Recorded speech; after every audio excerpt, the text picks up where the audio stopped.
Welcome to this roundup session of the Gita.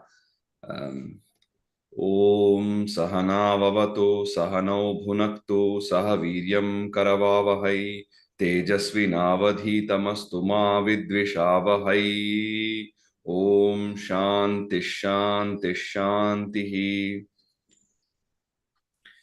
It gives me great pleasure to introduce to you my co-author, my uncle, my guru, and very remarkable, long-standing intellectual companion for many years. Ever since he made his trip to India in I think 2005 or something, we have been regularly in touch on email, discussing a variety of things. Of course, he's very active on Facebook that I am not, but yes, we've always been in touch. So Dr. Koti Sri Krishna was born in 1953 in Bangalore. He got his PhD in the Indian Institute of Science in 1978. And then he moved to the US after his PhD, and he was working in the Baylor College of Medicine in Houston and the University of Kentucky. Finally, after a stint in Phillips Petroleum Company and Marion Merrill Dew and other places, he was in the Procter and Gamble Company for the longest time. He was working as a senior scientist. And he is very interested in philosophy, Indian culture, interreligious discourse, and dialogue, as well as the Hindu scriptures. He started out by authoring a book on the Purusha Sukta, and later I had the great privilege of working with him on five books actually. Four of them on the Gita, one of them about the Srishti Suktas in the Veda. I think even now he's very active in the Hindu Society of Greater Cincinnati in the Cincinnati Temple, and he has given temple tours and made presentations on Hinduism to universities, schools, colleges. I think he even taught a course at the University of Cincinnati on Bhagavad-Gita and Hinduism, and he's also a distinguished Toastmaster. So it gives me great pleasure to invite Dr. Sri Krishna, who's going to address us and give an overview of the Bhagavad-Gita. And if you thought anything was interesting in the course, much credit goes to him. So very, very happy. So the stage is yours. Thank you, Hari. Hari Om. Everything starts with Hari Om and ends with Sri Krishna Arpanamastu. So we are covered that way. Vidyasmahavyai namaso pasadya mitram devam mitradeyannastu anuradhan havisha vardhantaha satam jivema saradasaviraha yastatmiya param varapravagurau vairagya bhagyo dadau vedantamritasaravanthamanagha Sri Srinivasad Guroho Sri Shailanmaya Kaustuvasya Tanayam Shreyo Nidhe Sri Nidhehe Vande Sadhu Katakshakelijilayam Sri Krishna Sadheshikam. The first one was basically about the Anuradha star, that is the Nakshatra star my father was born. And the next one is what they call as the Taniyan, or the honorary honor his Shishyas show to him, and they usually they make a kind of a verse on them. That is very standard. Usually these verses are made in Atidriti meter with 18 syllables on each line, and basically it is a Taniyan for him, because without him I would not have learned Gita. So I owe my respect to him. He got me interested in this. By the way, this talk will be not just highlights, it will also be a lot of trivia information about us, about Gita and all those things. The whole purpose of trivia is, actually there are two purposes. One is, after hearing this, after my presentation, you will not be, oh, everything he told we already knew, we had already heard. That won't happen, because this trivia will be so unique. The other part is this trivia will help me to stretch this session to another day. it would be very nice for me to have one more day with all of you, such enthusiastic crowd. I have never seen at one time 120 glowing eyes, such brilliant eyes. So I don't want to miss that opportunity. And I actually thank Hari and Shilpa Sharma and our organizers for this opportunity. To learn a little bit about our family, about 5 generations ago, after Tipu Sultan was killed by the British and the Mysore Raja was put back on the throne, both my paternal side and the maternal side came to the Mysore district. My paternal side came from Rayadurgam, I think somewhere between Andhra Pradesh and Tamil Nadu, and they were settled in Talakadu. It was about 5 generations back. And my mother's side, I think they came from Tirumala or somewhere, and they were settled in Sosole. So that's also in very close to Mysore. Both are in Mysore district. In 1927, my father was the first daring person to leave Talakadu and settle down in Bangalore. All the typical other Talakadu, all these people are called Kanchipuram Tatachars. All the Iyengars who came there are Kanchipuram, that lineage. And all of them either stay in Talakadu or go to Mysore. Only my father came to Bangalore in 1927. He joined National Education Society that was started by Annie Besant, yes, a theosophist. This is called the National Middle School, National High School, National College. You all probably know. It was in a different location than where it is now. So he started out there, and one of his things was he started conducting Bhagavad-Gita Jayanti in that school. So it was, that tradition started, and there was an endowment for that, and every December they would have a Gita Jayanti celebration. In 1961, I was 8 years old. He started teaching me Bhagavad Gita, recitation basically. Of course, the very traditional style. The traditional style, the mean they will tell one line, these are all, and then we repeat it 2 times, like Dharma Kshetre Kurukshetre. We will repeat it 2 times, Dharma Kshetre Kurukshetre, like that each line. Then we have to do it 2 times. So if there is any mistake, he will correct it then and there itself. And of course, then I will use the same verse in Kannada script. The beauty of Kannada script, or most of the Indian vernacular scripts, is if you know the akshara to read, you can read it accurately if you have heard it. So there is very little lost in transliteration. And that's how by age 9, I had memorized the entire Gita. Of course, I did not know meaning of anything, but in 1962, there were 2 kinds of contests in National Education Society. One is the limited verses, like they select 10 or 20 verses. The other one will be like 6 chapters verse, like they rotate 1 to 6, 7 to 12, like that. That year it was 7 to 12 chapters. And this is going from, it's opened up to 4, from standard 1 to BSc, to almost 14 grades. And very limited number. There were only 3 contestants.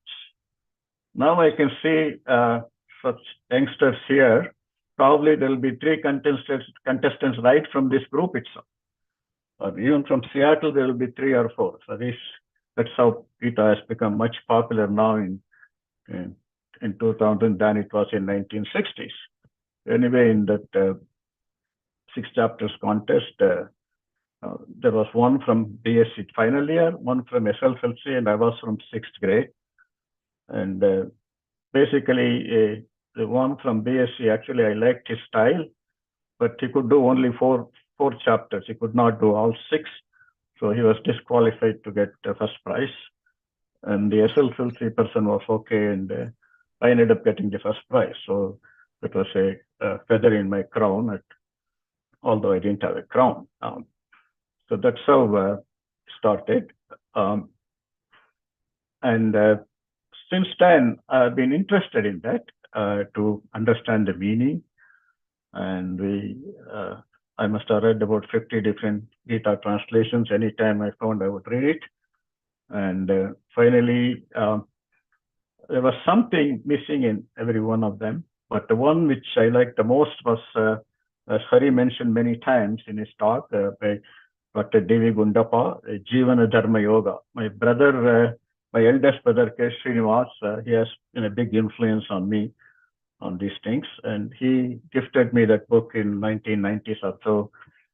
And that actually made me to appreciate Gita even more. And then on, I wanted to create a version of Gita, which is, we wanted to see exactly what Krishna is saying without any kind of introducing any kind of dogma. There's no shortage of translations or commentaries on Bhagavad-Gita, but you can see most translations have one kind or the other kind of bias, like they belong to a particular school, either Advaita school or Dvaita school or Vishishtadvaita school or something like that. And even if they themselves are not in the preface, you can see. And so we wanted to do one. I wanted to do one without any of those things, just trying to see what Krishna is saying. Just like Mark Twain says, first get the facts, then you can distort it as much as you want. So that was, so I did that verse, almost like what we have the complete Bhagavad Gita, like the verse for verse with meaning. And I sent it out to different people. This was in early part of 2000. And of course, most people, about 30 people I sent, most of them probably just looked at it and deleted. Somebody said, oh, very good job. Hari is the only one who got back to me and said, you should work on it, make only English-only version first and all those things. Hari said that we ended up publishing 4 different books on Bhagavad Gita. Without Hari, the number of books would have been 0. So I give complete credit to him for bringing to light this. You all know Talakadu, probably. Talakadu, this whole Talakadu was cursed by one of the royal family lady, that Talakadu Maradagali, that it became a desert.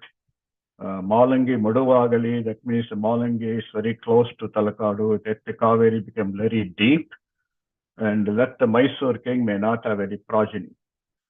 So those 3, everyone knows those 3 curses.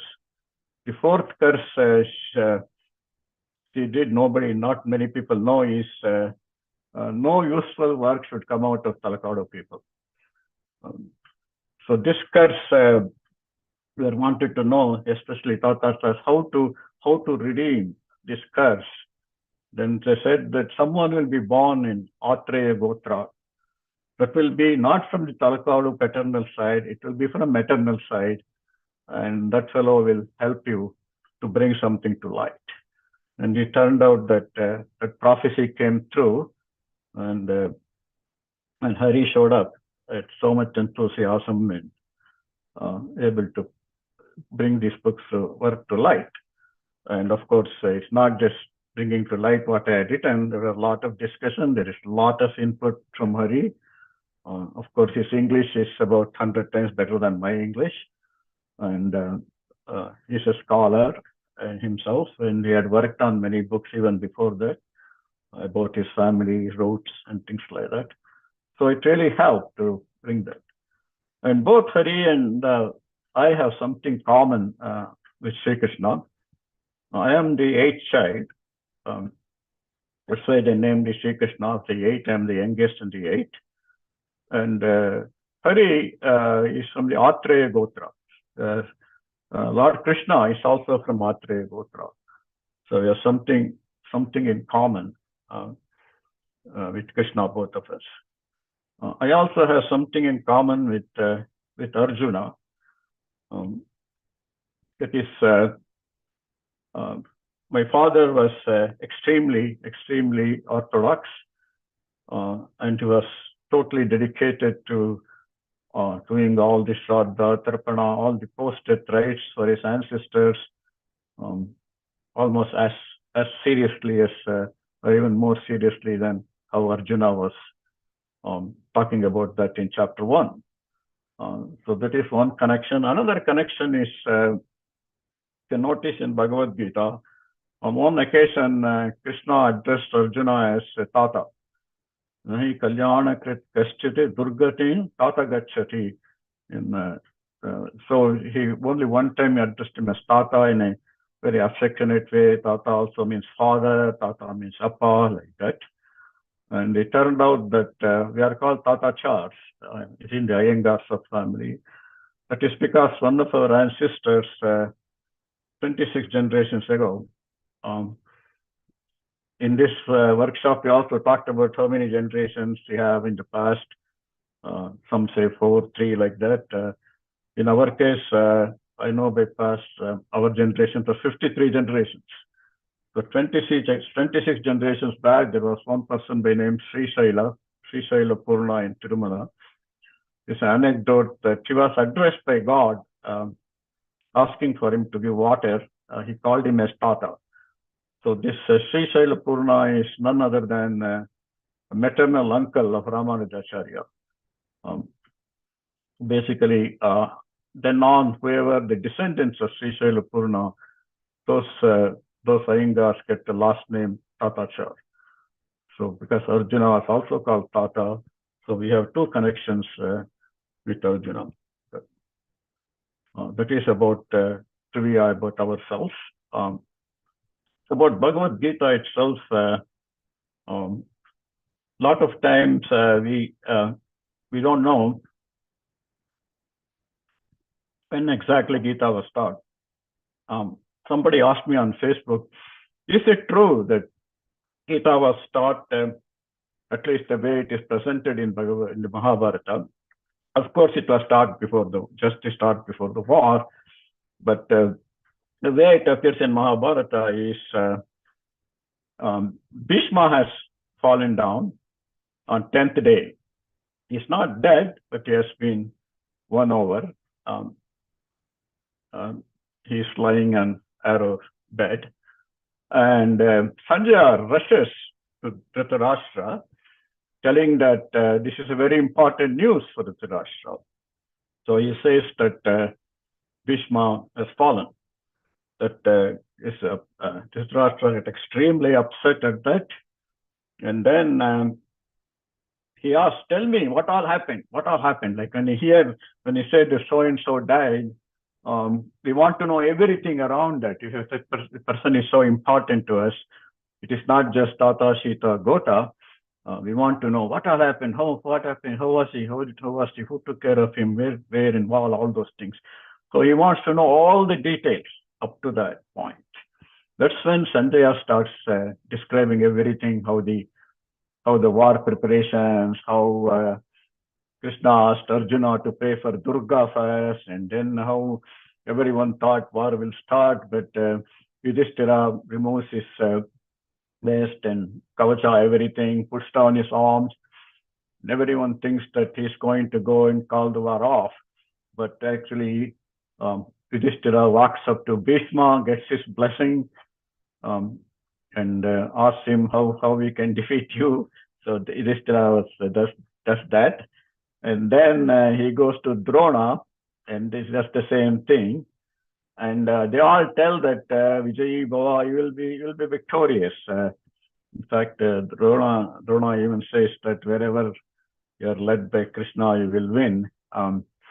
Then that is where the famous verse we hear is told by Drona to Yudhishthira.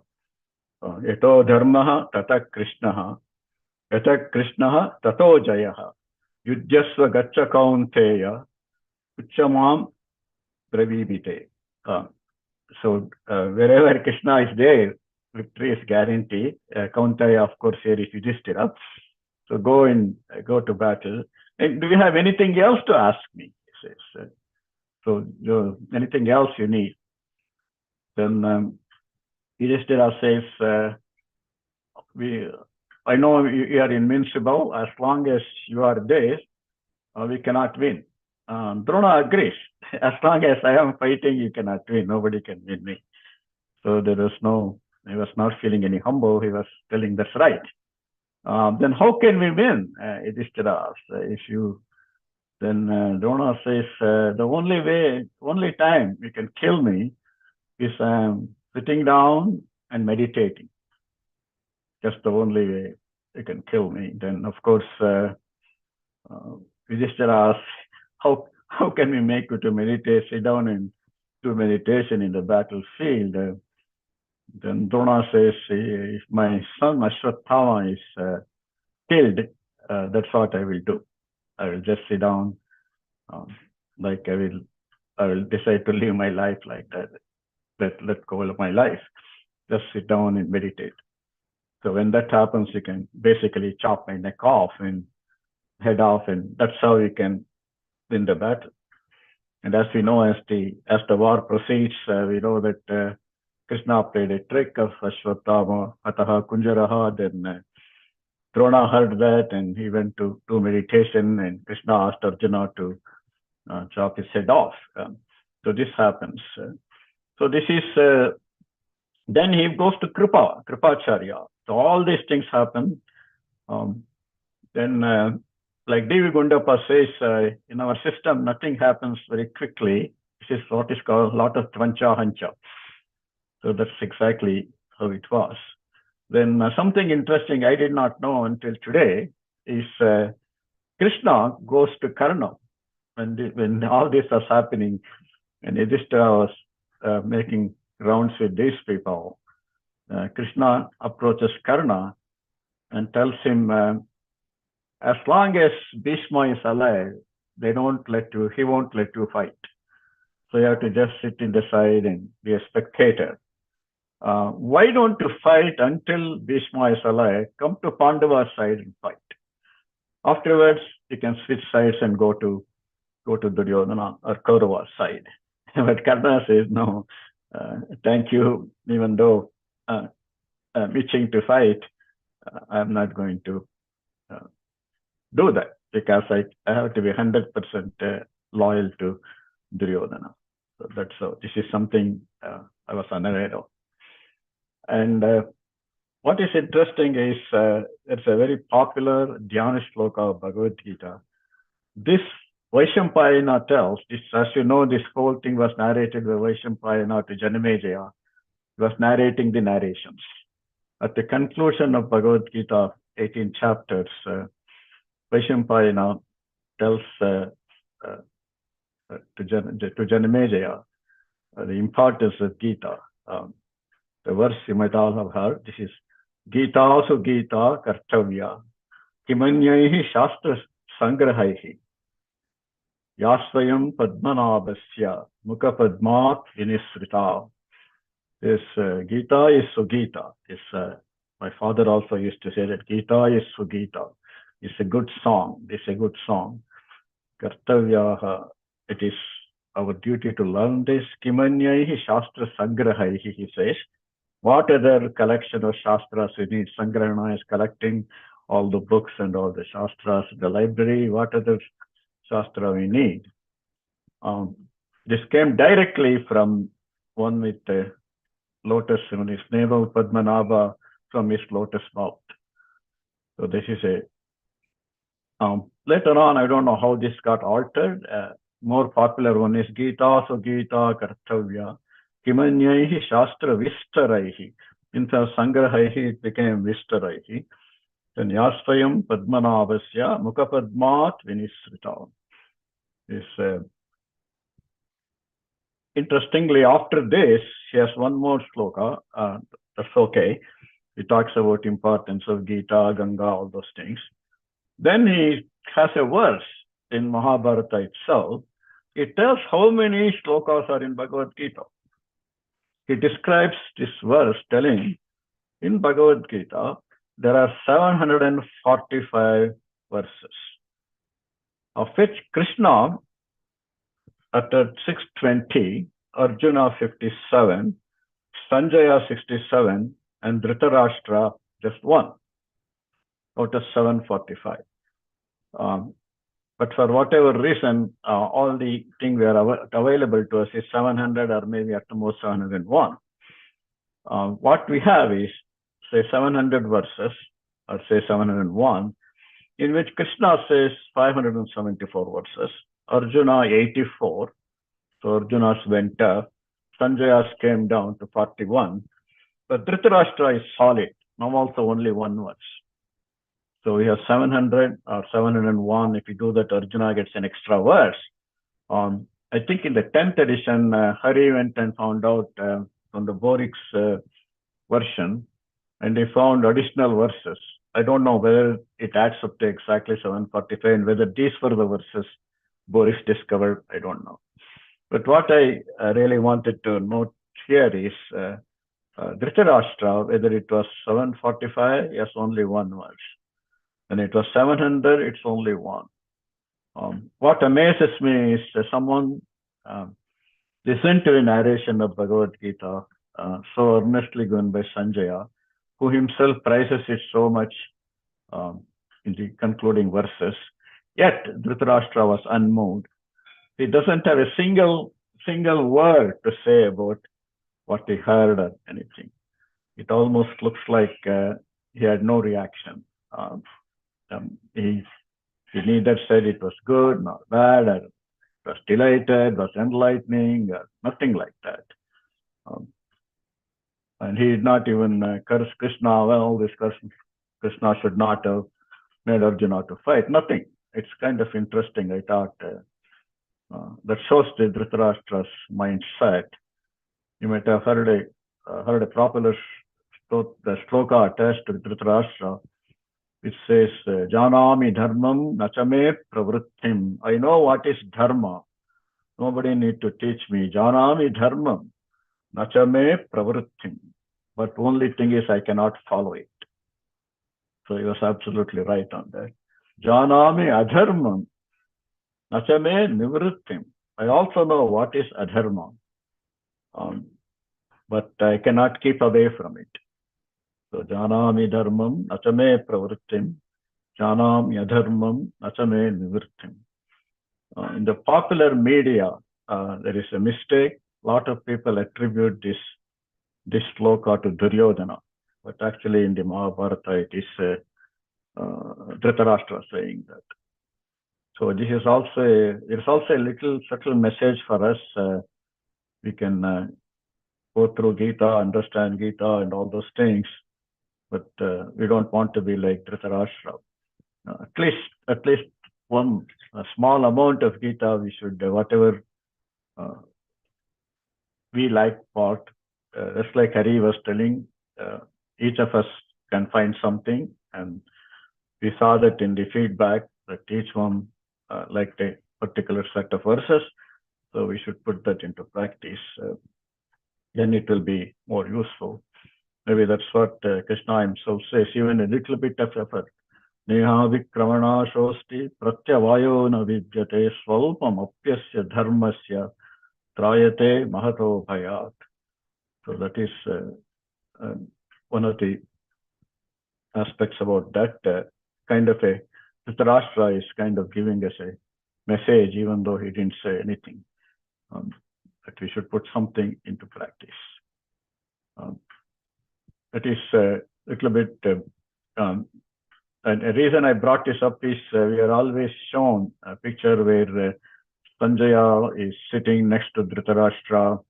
It almost looks like Sanjaya is like a television and Dhritarashtra is watching it and he's telling it. It was not like that. It was more like a news reporter, like a personal news reporter who had special powers given to him by Vyasa. So he could just, from a distance, he can see what's going on without having to be physically present right in the battlefield.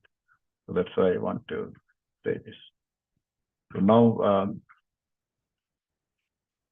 having said that, Bhagavad-Gita itself, there is some more trivia here. Because many of us in this session are living in America. This is the first Hindu scripture to make it to the shores of United States of America.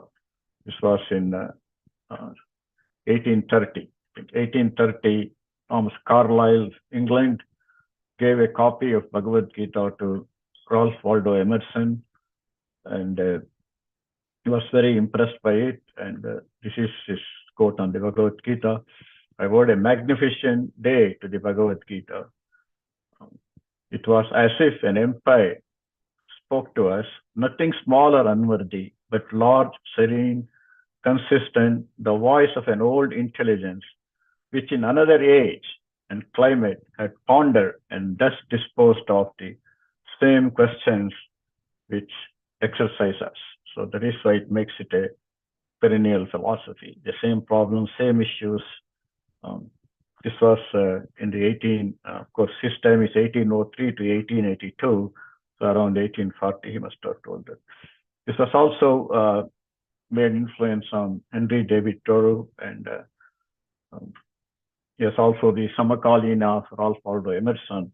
They said, "In the morning I bathe my intellect in the stupendous or a marvelous and cosmogonal, matchless philosophy of the Bhagavad-Gita, in comparison with which our modern world and its literature seem puny and trivial." It's interesting you use the word bathe.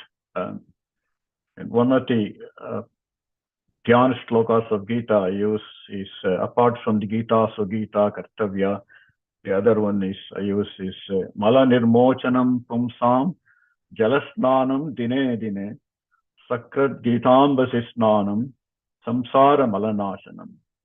Just like we bathe every day to cleanse ourselves, our body, we should bathe in Bhagavad Gita every day, little bit at least, to cleanse our inside. That's the samsara malanashanam. All the problems and the dirt accumulates of when we leading our life. So that's kind of coincidental. It's a very similar bathing theme. Then first Hindu scripture was Bhagavad Gita. But of course, the first Hindu ever to come and present anything about Sanatana Dharma, Vedanta on the American soil is Swami Vivekananda. It was in 1893. He addressed the world, the very first world religious conference. In America, everything they call it world. But this World Religious Conference did not even have Hinduism in the agenda. And Swami Vivekananda happened to somehow hop on and come to America, and he was meeting a professor in Harvard, a theology or religion professor. He actually was very impressed by him and said, "You should be one of the speakers, and your Vedanta should be one of the topics, Hinduism." So that's how we ended. And he presented, of course, everyone was very impressed by him. And Swami Vivekananda himself prized one verse. His message about Bhagavad Gita was, it's a great landmark in the history of religion. Religions of fear and temptations gone forever. In spite of the fear of hell and temptation of heaven, came the grandest of ideas: love for love's sake, duty for duty's sake, and work for work's sake. The human race will never again see such a brain as his who wrote the Gita. Whosoever comes to me, through whatsoever form, I reward him. All men are struggling through different paths, which in the end lead only to me and only to me. So that's a beautiful verse, beautiful impression on Bhagavad Gita by Swami Vivekananda. And as you know, his favorite verse is, I don't know if I can put on spot Hamsa Bhatt or Sri Gauri or one of them, Hamsa Bhatt, to tell this famous verse of Vivekananda.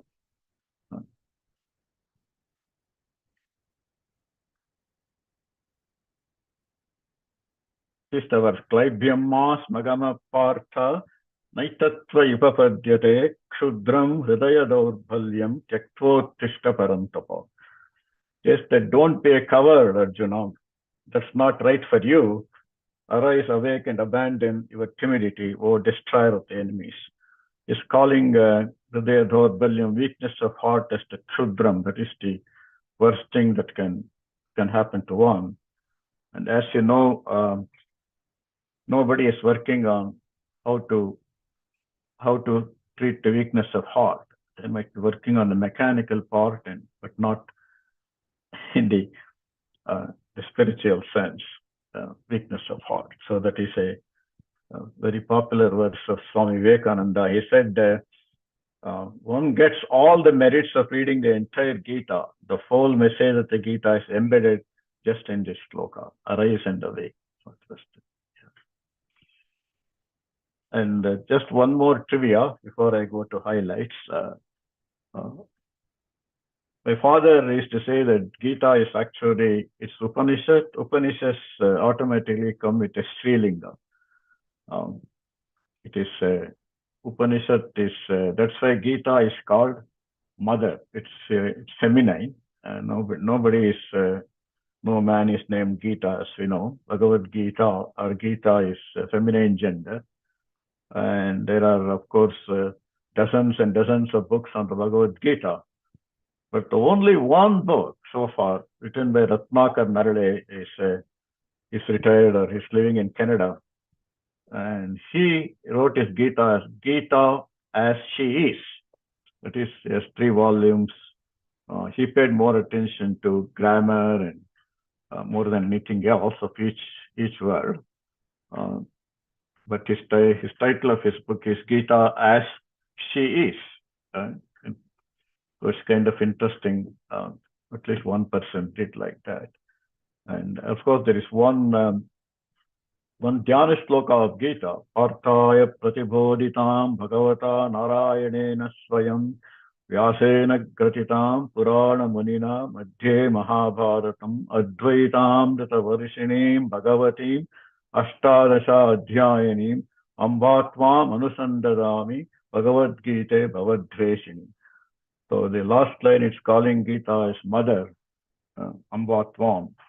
But mother always knows the right measure. That's why, interestingly, if you look at the quality of Bhagavad Gita scripture, yet it is the simplest, I would say, among all the texts of that category. In our Sanatana Dharma, we have no shortage of spiritual books. There are so many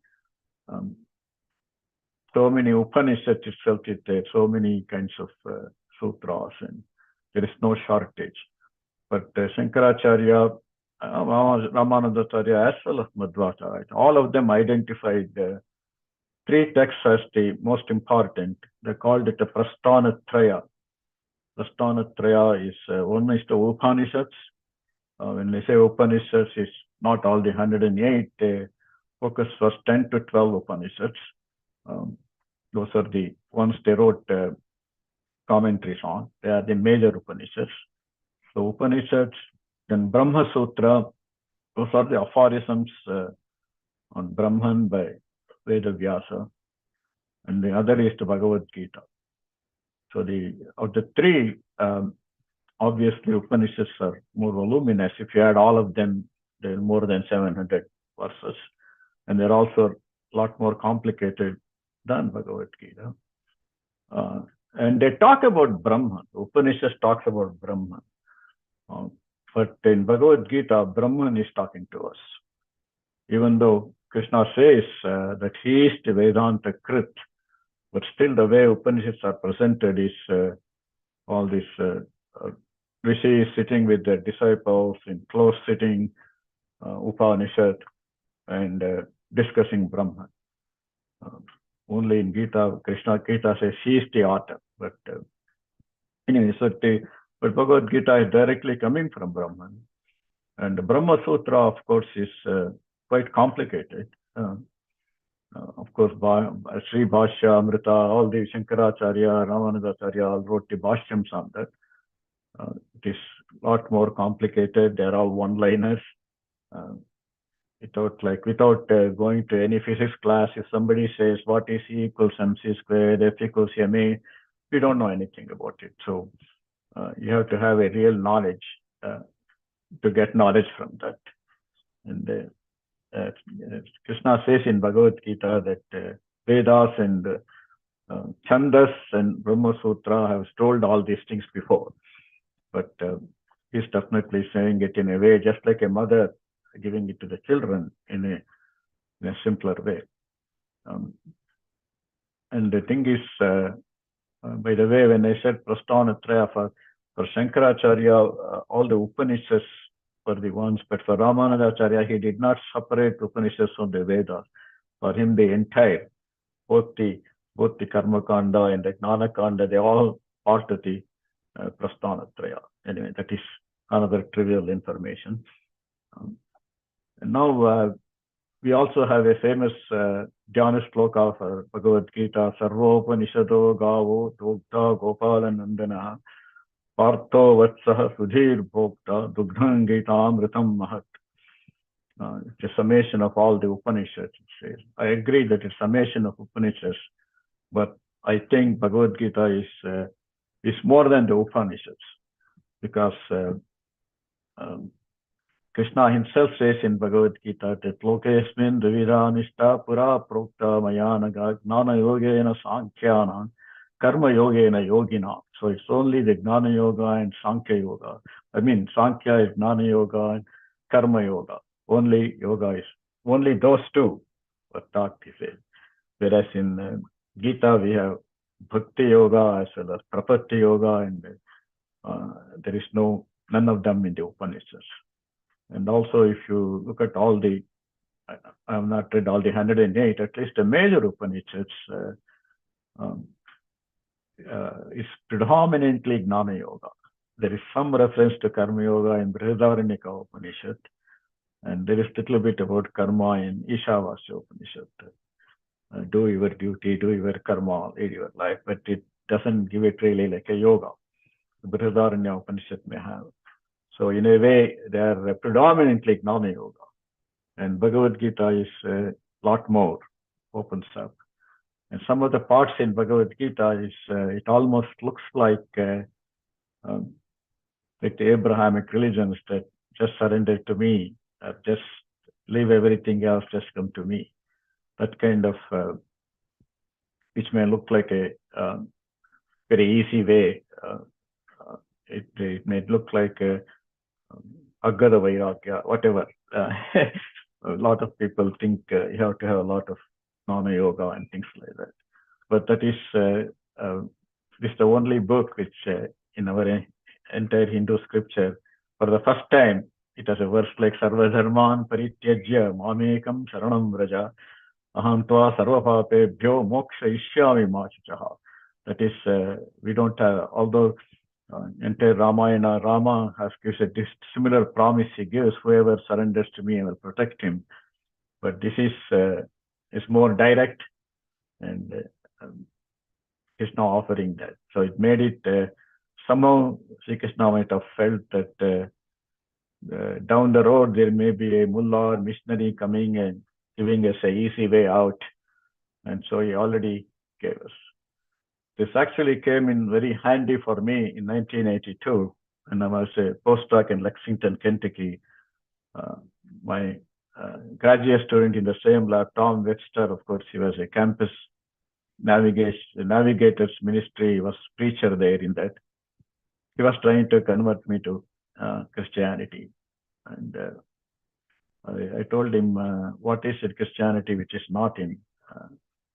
He said, he had a lot of knowledge about the roadside tour guide kind of Christianity, of Hinduism, how the pyramid, you are born as one, you have to slowly climb up, a scheduled caste becomes a Shudra, Shudra becomes after leading that life, becomes a Vaishya, then Kshatriya, then Brahmana, then liberation, like that, all those things. Even as Brahmana, it's not just taking off. So then I told him that you probably read only the tour guide book sold particularly for the missionaries. Then I asked him to read Bhagavad-Gita. He gave me the Bible to read. I read the whole Bible in 3 sittings, American version, and he read the Bhagavad-Gita. It's a very simple translation by Eknath Ishwaran at that time, 1982. And he came back and told, yes, you have it, but what is the evidence? What is the evidence, the authenticity? Whereas the Bible, there is authenticity of prediction of Jesus will come. And I told here also it is there. It is not in the Bhagavad Gita itself, like how Kamsa had this voice telling that Krishna will come. So it comes to only matter of faith, which one you want to believe. So the same easy way out is here too, I told him. So that is, it might have been a very nice thing Krishna did for us. Okay, so now almost look at 9, another 15 minutes. Okay, now we will start the highlights of the chapters. The chapter 1, of course, is, as you know, it's later on named Arjuna Vishada Yoga. And some of the key things in that, in my opinion, is the Padachamatkara, how the word usages are there. Like Dhritarashtra starting with Mamakaha Pandavas Chaiva. Mamaka is my people and Pandavas. So he's already separating, although both of them are same family. He's also their uncle. But he wants to clearly separate the two sides. Mamakaha Pandavas Chaiva. When the term comes for Arjuna to talk about that, he said, Dristvemam Svajanam Krishna. He says, these are all my people. It's a big difference between Arjuna and Dhritarashtra. And Duryodhana actually goes to, not to Bhishma, because he knows that Bhishma is not exactly liking him, and he doesn't even like Kauravas. So his heart is more with Pandava. So he goes to Drona. Drona is a hired gun anyway, so he can demand Drona to do his work. So he calls him, he instigates Drona. He says, look at this, Pashaitam Pandaputrana Acharya Mahatim Chamu Yudam Drupadaputrena Tava Shishyena Dhimata. See, look at this, you are just an ordinary soldier on my side today. Bhishma is the commander-in-chief. But the one you made great, Tava Shishyena Dhimata, he is the commander-in-chief of the Pandava army. This is just like you're still a postdoc and he's a professor, like that. So that kind of instigates Drona to give a good fight. And he also talks about the Pandava side, great envy. He says, all those things he says. Then he says, many of them are Bhima Arjuna Samayudhi. You know, Bhima and Arjuna are extremely powerful, qualified warriors. And Duryodhana is saying that there are many people on Pandava army who are equivalent to Bhima and Arjuna. Shows how much envy he had. Even though his side was even bigger, he had 11 Akshohinis versus 7.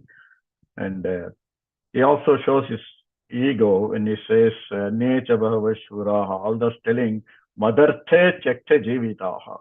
They are there. They've already given their life for me. One of the translation is they are already dead. Madarte Chekta Jivitaha. For my sake, not for any good reason. And when he talks about the two armies also, Aparyaptam tadasmakam balam Bhishma virakshitam paryaptam to idame tesham balam Bhima virakshitam. So that's a kind of a, you can go either way. Is it limited, unlimited? It can say it is aparyaptam tadasmakam balam bhishma rakshitam. So you can say it is sufficient or insufficient. In the same way, the other side also paryaptam is limited, or it also means sufficient. So it doesn't make sense for him to say both the armies are equal. So then the argument comes, which army he's thinking is stronger? It could be Bhishma's side or the Bhima's side. And also the way he says, although the commander-in-chief is Drishtadyumna, he's telling that it is protected by Bhima. He thinks only Bhima is the real serious fellow on the Pandava side. And as his animosity from day one, so he thinks he's the only serious fellow. So real protector of Pandava army is Bhima. So then many people translate it as he thinks the Bhishma side is the strong and the Pandava side is weaker. One protected by Bhima is weaker. That is, there is nothing wrong with those translations, but very few, like Ramanujacharya did the other way. But actually, he's telling that the Bhima side is stronger, not Bhishma's. The argument he gives is that it's very logical. This is not a critical verse for any philosophy, but it tells how people are thinking. He already had told Bhimarjuna Samayudhi for people on Pandava's side. That means there are many, in Duryodhana's opinion, there are very powerful people. Then after saying this, he also says, Ayaneshu cha sarveshu yatha bhagam avastitaha bhishma mevavi rakshantu bhavantaha sarva evahi. So if you're telling that if Bhishma side is strong, immediately he's telling all of you, wherever you are stationed in your respective positions, protect Bhishma. Bhishma mevavi rakshantu bhavanta, all of you. So that kind of says, if he thought that Bhishma's side is so strong, immediately he would not say, all of you pay attention to Bhishma, protect him. Then the following verse, what Bhishma does, Sanjaya described, Tasya sanjanayan harsham kuru vruddha pitamaha simhanadam vinadyochai shankau dadmo pratapavan. So the critical word is Tasya sanjanayan harsham. That means to cheer up Duryodhana. Bhishma blew his conch. He roared like a lion and blew his conch. So all this, if you see the context, why would he say protect Bhishma? And why should they write Tasya Sanjanayan Harsham to cheer him up? Bhishma had to show his power. So all this says that Duryodhana probably felt it is the Pandava side that was strong. And when it comes down, he says,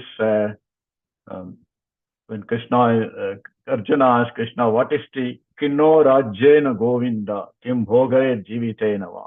He says, so you are a cowherd, and what's the big deal? You're addressing Krishna as a Govinda, you're a cowherd, and Kinno Rajyena, why do we need all this kingdom and all this pleasure, all those things? Usually cowherds or cowboys are just happy taking care of cows, and they don't need too many things. And then another place he says, Etan hantum ichchami gnatopi madhusudana. Says, even if I die, I don't want to kill anyone. And he's addressing Krishna as Madhusudana. So I know you have killed a demon Madhu. I know you don't mind killing, but I don't want to kill. So just that word choice uses he says that. Another word same way, Swajanam hi katam hatva sukhinas syama madhava. Madhava is someone who is mridu and nice, pleasant. So he's calling Krishna as Madhava and says, Sadanam hi katam hatva sukhinaha. How can we feel happy killing our own people? Oh, you pleasant one, or a pleasant person. And one more is Strishu Dushtasu Varshneya Jayate Varna Sankaraha. After all the chaos caused post-war, women are corrupted, or abused, or abducted. and Jayate Varna Sankaraha, mixing up of all the jatis and varnas, and uses the word Varsneya for Krishna. Obviously, it shows the society was in good shape. That is why you could tell he's a Varsneya. That means there was not confusion. If everything was confused, he won't be able to address him by the clan he belongs to. And finally, he concludes with a deep grief that Patanti Pitaro Hesham Lukta Pindo the Katkriyaha. So, yes, Narake Anietam Vaso Vavati Tyamushushama, he says. By doing this, they will be in an uncertain length of time in the hell, devoid of all the posted rights. That's how he ends up. And if you look at that chapter 1, there are 3 problems Arjuna raises. One is killing relatives, which is certainly understandable. Killing relatives is anybody, friends, relatives, that is understandable. And the second one is chaos as a result of war, how everything gets disturbed. That's also understandable. But the third one is the most difficult one. Hell to ancestors, almost things that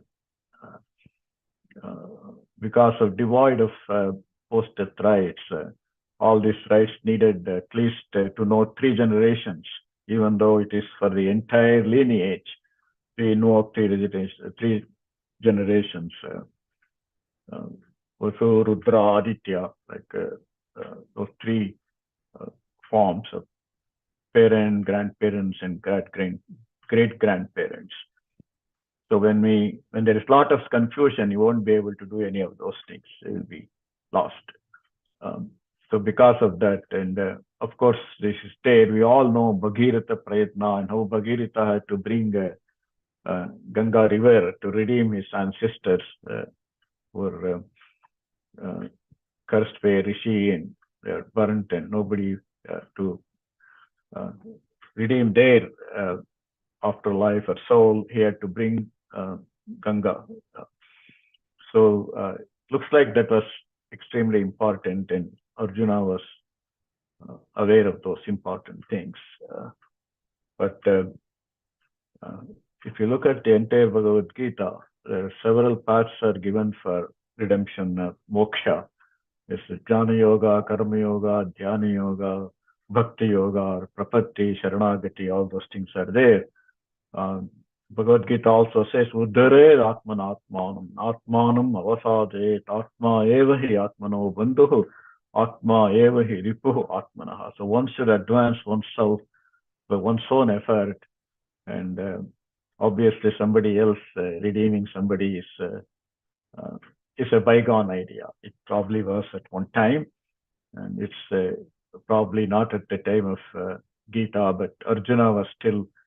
And actually many are like I told you, my father and that generation, or many even today, I'm not ridiculing anybody, but it is ingrained in us so much. There's nothing wrong in doing that, but thinking that this is redeeming anybody is against Gita, actually, because there is no Shraddha Tarpana Yoga in Bhagavad Gita. And it's also, but Bhagavad Gita also warns you when you follow the Shastra, Tasmat Shastram Pramanante, that you have to follow it properly, otherwise you won't get any benefit. It's just a waste, it is. And if you look at the apara karmas, we call it, all the rights for the posted rights, and this book is Samskara Mahodati. So this is all the original verses and Kannada explanation, everything. In this book, half the book is meant for apara karma. And today, I think it's a lot easier to build a pyramid for post-life journey, which the Egyptians used to do, than to follow this. So it is almost a gone thing. And Dr. Shatavadani Ganesh was here in Columbus, Ohio. I went to see him. And here's the question people are asking Dr. Ganesh that, what about this, how to, he said, just turn to the south direction and just pray to your Pitris. That's all you can do. That is sufficient. You cannot obviously do these things. So he gave them that, don't get too engrossed. And just like Arjuna, my father was like that is one connection. My mom called me to the kitchen, and my father would show our horoscopes to astrologers, and the only question he would ask is, will they all do all this posted, Sardam, Tarpanams, all those things? He was not too much worried about foreign opportunity, India, something like that. At that time, that was a big thing, 1960s, 50s. But he would not ask that. So my mom called me to kitchen. I was 8 or 9, and she said, when I die, don't do anything. What I have done, because being married to your father, is enough for the whole humanity. Just like Jesus Christ said, I have died for your sins, like that. So she told that on her own without knowing anything about it. So in the chapter 2, the very first teaching of Krishna itself is Ashocha Nanmashochastram Prajnavanasya Bhashase Gatasu Nagatasumscha Nanushocanti Panditaha. People don't worry about the living or the dead, because Arjuna was obviously worried about the living and the dead. We will continue tomorrow, and I think we have come to the end of today. About 9 o'clock here. And Yeah. So tomorrow we will continue. We'll finish tomorrow definitely. Tomorrow there won't be any trivia, unless and there won't be any intended trivia. But some trivia may crop up, and I talk, it easily makes its way. So wonderful. So Sarvam Sri Krishna Arpanamastu. See you all tomorrow. Thanks again.